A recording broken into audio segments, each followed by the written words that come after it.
Are you interested in creating your own food security and finding out ways that you can be self-sufficient even if you live in the city? Well, today we're going to discuss it.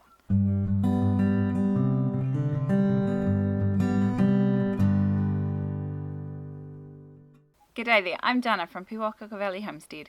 Today we're going to be looking at food security and how you can start becoming more self-reliant even if you live in the city with no land.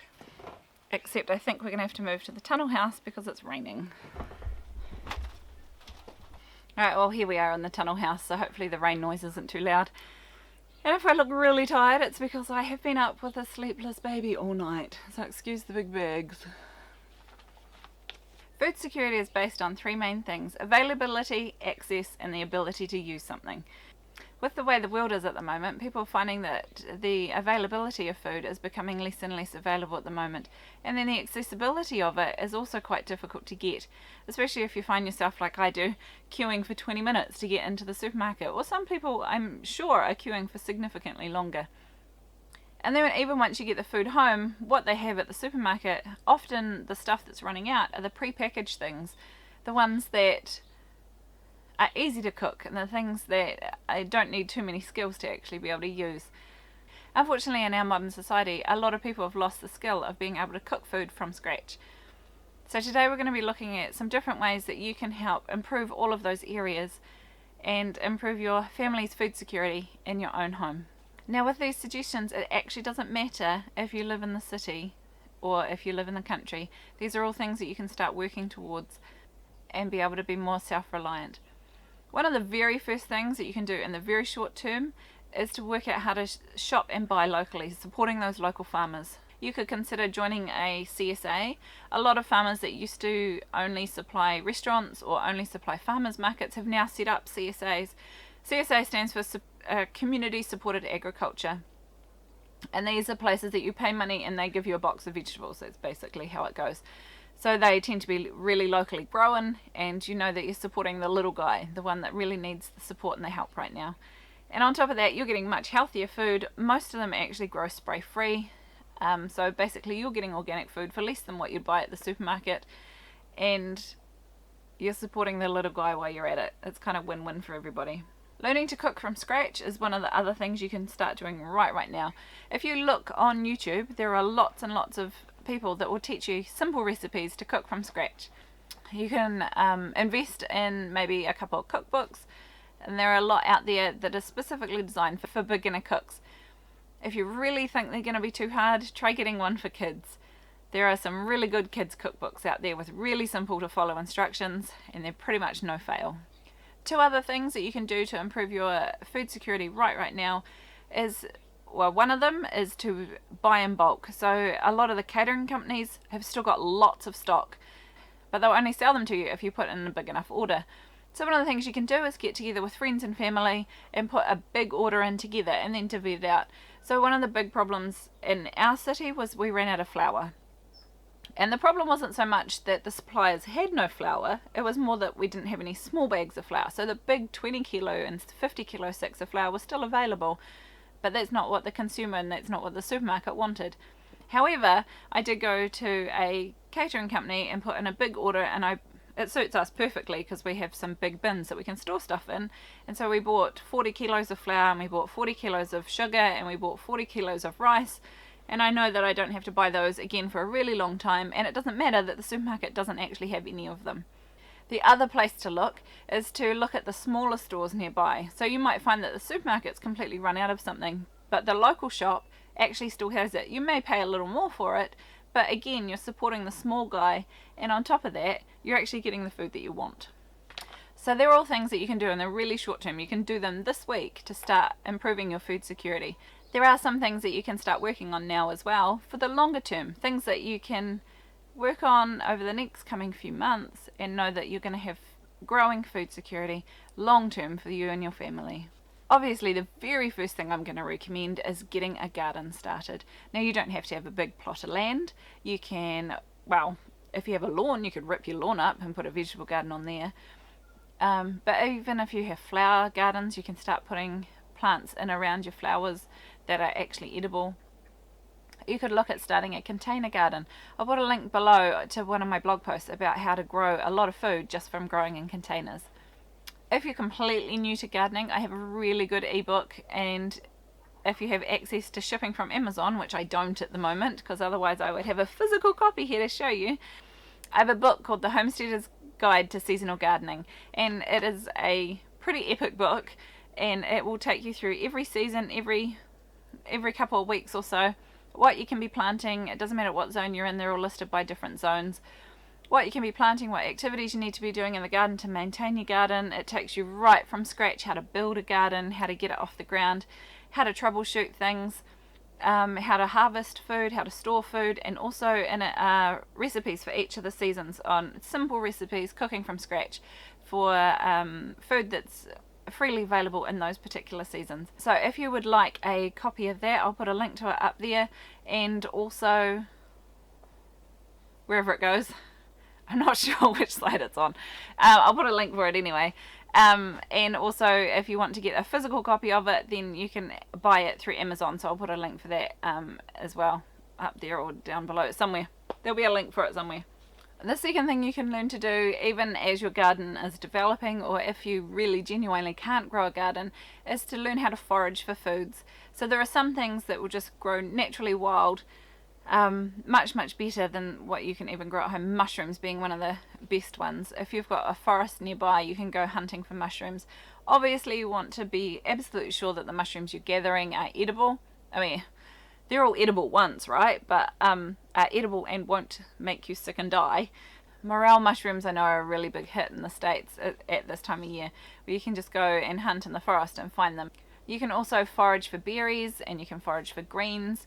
There's a lot of those sorts of things that you can eat if you know what you're looking for. If you live right in the city, people go foraging in dumpsters at this stage with the restaurants shut. I don't know if I'd recommend that. You might find yourself in a pile of slime.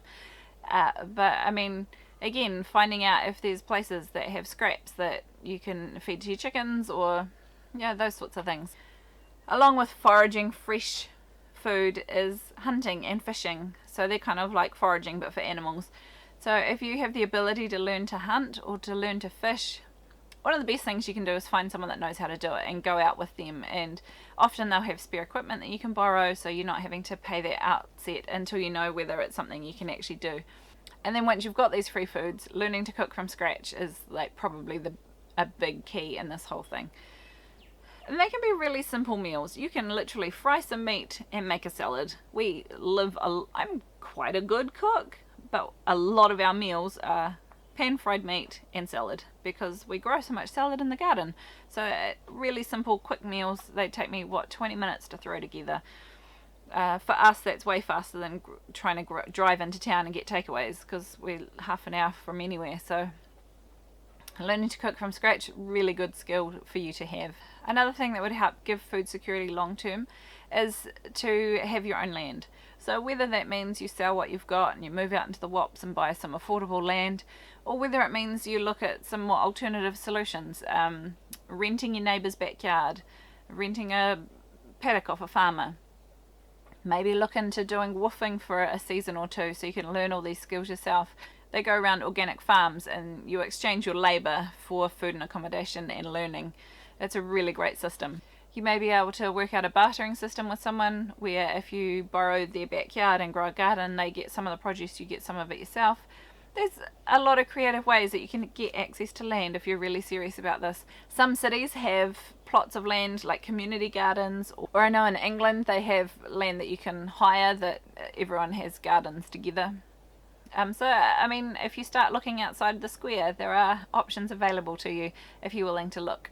Number 6 on the list is when you do start growing food, grow your high calorie crops. So high calorie crops are things like your tubers in the ground, potatoes, yams, sweet potatoes, New Zealand yam, also known as oca, one of my favourite foods. The other grainy sort of food, so amaranth, quinoa, even corn, especially if it's the corn that you use for flour.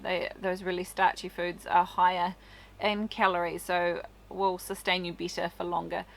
Squash, winter squash particularly, and then things like turnips, swede or rutabaga, same thing, and then things that like the legume crops that you can grow, peas, field peas, shelling beans. I mean, fresh green beans are nice, but the beans, once they're dried, will give you that longer storage option, and they have the higher protein and the higher starch, so they're giving you the more energy for the amount of ground they're taking up.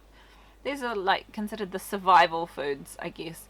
If you've got the space to grow sunchokes, also known as Jerusalem artichokes, they do a really good job of taking over the place, so don't put them somewhere you don't want overrun. But they grow a tuber which just stays in the ground, and then when you need it, you can dig it up and eat it. Carrots are another option. They're not quite as high in calories like a potato, but they add some good variety. So if you're going to be growing a bed of greens, you may as well be growing a bed of some of these higher calorie crops as a survival option, as a food security option. Focusing more on those sort of high energy crops is a better way of making sure that your family is going to have food available to them. Another thing you can do is look at growing your own fruit. Berries are a really good place to start because they don't need a lot of space. You can grow most berries in a container on a patio, so the fact that, or even inside, the fact that you're in an apartment or a small urban block, that's actually not a great excuse anymore. You can at least be growing some berries. Strawberries are a great one, blueberries, raspberries, blackberries. All of these things will grow really happily in a pot, with as long as they've got plenty of nutrients and get watered. That's my problem with pots, is I always forget to water them. And then in the slightly longer term, you can look at starting to put in some fruit trees as well, or even a food forest area. A food forest is basically where you're layering different plants. So you have your trees, your bushes, your herbs, some root crops, all within the same area because they're not taking up too much space. I have a really good book on growing food forests as well, which I'll put a link to wherever the link goes, for growing food forests in temperate areas, because a lot of the food forest information you can find out there is actually for tropical areas like Florida, which is not helpful for us who have coastal climates, which are colder, but then they don't get quite as cold as some places. So anyway, if you live in a temperate zone, I've got a really good book for you. If you live in colder areas or temperate zone areas like what we do, you can grow apples, plums and pears really easily, quite happily. They don't mind the cold so much. If you live somewhere slightly warmer, we're kind of borderline as to whether it'll work or not. We've got some particular apricots and peaches that we're going to try growing here. Moorpark apricot and black boy peaches. Don't mind the cooler summers, they'll still ripen. And then if you live somewhere proper hot, you can look at adding in banana plants and papayas and mangoes and those sorts of fruits that we're all terribly jealous that you can grow. So you better do it just to make us feel better. One of the other things you can look at doing long term for your food security, of course, is growing your own eggs and meat. So personally, if you're starting off with meat animals, I would recommend it either chickens, rabbits or quail.